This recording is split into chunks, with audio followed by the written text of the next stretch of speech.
Hey guys, in this video I am going to show you how you can use text to speech in CapCut PC.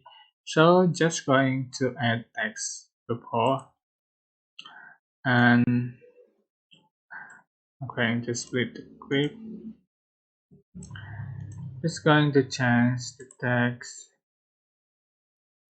for simple and size cell. I'm just going to text to speech and I select this a voice one as you like. For instance, um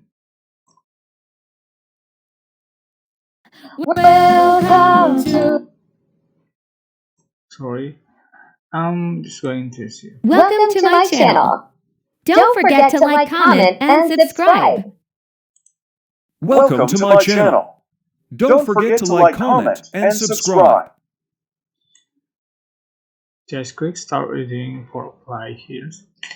So it's basic, but I hope this tutorial was helpful for you guys. Don't forget to click like, comment, share, and also subscribe to this channel. If you have any question, please leave in the comment section down below. Thank you so much for watching. Bye bye.